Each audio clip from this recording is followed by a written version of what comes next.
大家好，我係江洪先生。今日嘅視頻咧就主要講解許紹雄嘅八字嘅。就啱先收一條信息，就係香港嘅一位 TVB 嘅金牌綠葉咧，許紹雄咧，因為腎癌併發症引致多器官衰竭而死亡，終年咧就76歲。咁今日咧我就用幾分鐘咧就講解佢嘅命格啦。咁大家對佢都非常之熟悉㗎。TVB 嘅金牌綠葉，咁佢係活躍於90年代末到2010年之間嘅嗰10幾年咧，佢演過無數經典嘅角色，係 TVB 嘅最佳，可以講最佳男配角。咁佢專職係演人哋舅父啊、老豆啊、外父啊等角色。咁佢被譽為舅父專業戶。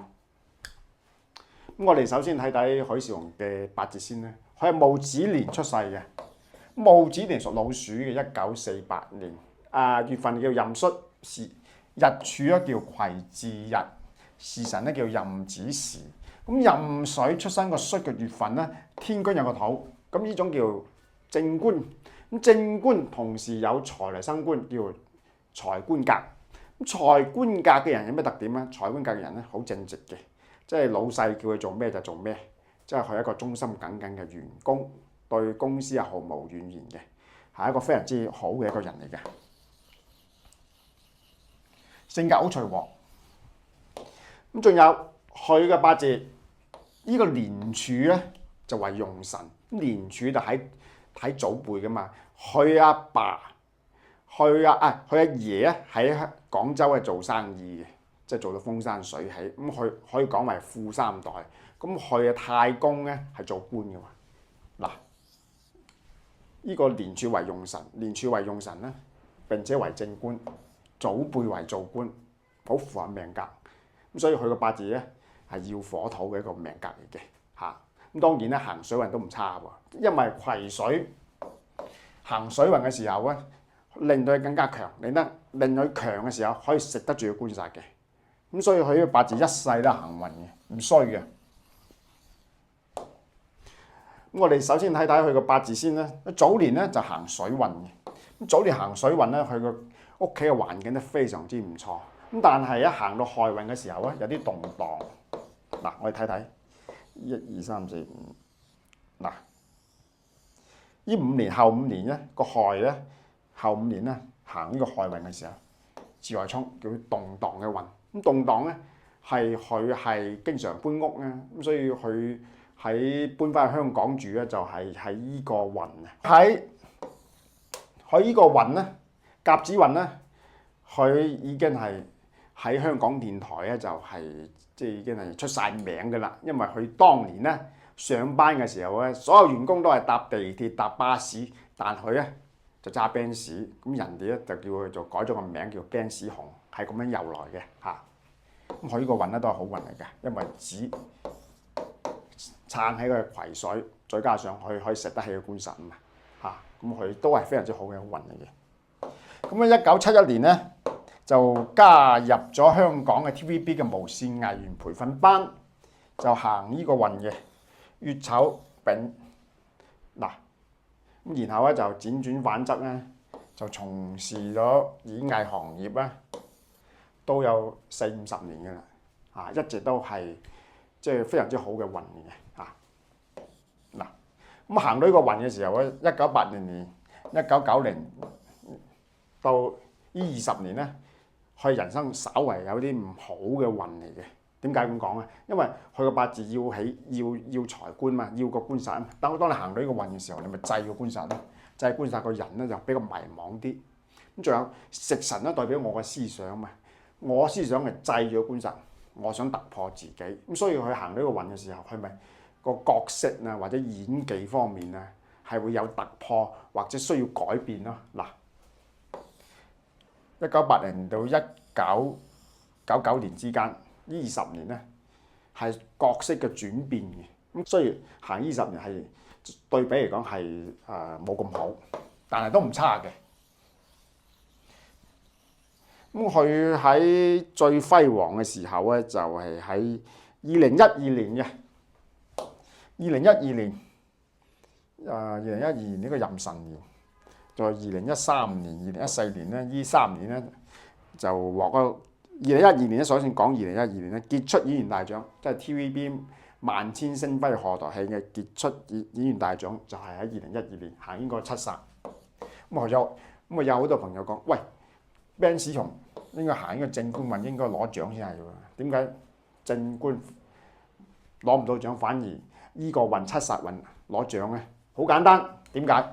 七殺肯定比個武土強啊，正官強啊嘛，個幾土出嚟肯定係強過個正官嘅七殺啊嘛，咁所以係依個運攞獎，唔係依個運。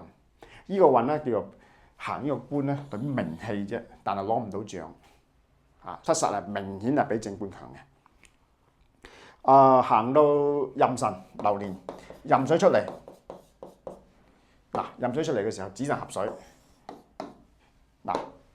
行呢個流年嘅時候咧，攞呢個獎嘅時候，競爭都比較大嘅，因為壬水癸水代表自己嘛，壬水代表對手嘛，壬水坐住都有啲力量嘅，咁所以係競爭好大嘅。2012年攞呢個傑出演員大獎。咁其次就係2013年最佳男配角。2013年叫癸巳年，咁嗰年咧2013年咧叫自己坐住個財，叫大熱嘅。嗰年係非常之旺佢啦，因為自己坐住個財生官，所以嗰年咧個官煞係非常之強嘅，我可以得到官煞嘅好處，咪攞獎咯。嗰年，咁2014年咧甲午年咧，嗰年咧旺佢嘅，因為佢可以食得住個財啊嘛，食得住個財咧，你就可以攞獎噶嘛，就咁簡單。食神制官，並且財係生官，官煞強，我食得起個官煞。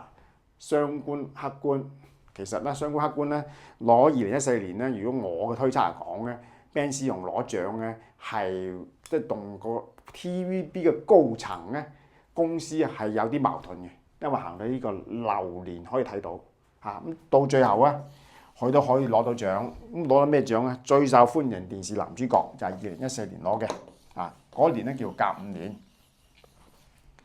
咁最後江洪先生咧就係講佢點解今年會死亡咧？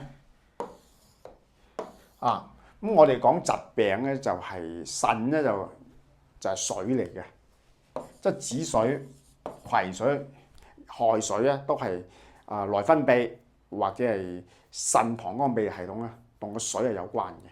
咁我認為佢個八字咧一定係有嗰個月柱時柱一定有個子水，因為時柱係代表腳、膀胱、泌尿系統咧，即係代表人嘅下部分咧，係代表時柱嘅咁所以佢行到呢個大運嘅時候咧，子午衝代表個腎容易腎膀胱泌尿系統出現問題，行到呢個運嘅時候子午衝。咁其次就係我睇呢個咩流年？乙巳年。乙巳年咧個火係咪好強啊？個火強，再加上下一年丙午年，丙午年又衝個子水，個子水再一次受傷。今個月係咩月？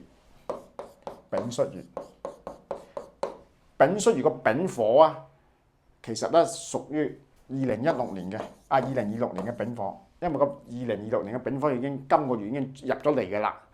丙出嚟叫財破咗印星，印星代表健康嘛，咁財破咗印星代表健康出現問題而導致腎即係腎癌併發症，引致多器官而死亡。從呢個八字個流年係咁樣推測嘅所以我嘅推測嚟講，佢嘅時間段咧，佢嘅時辰咧一定係有水嘅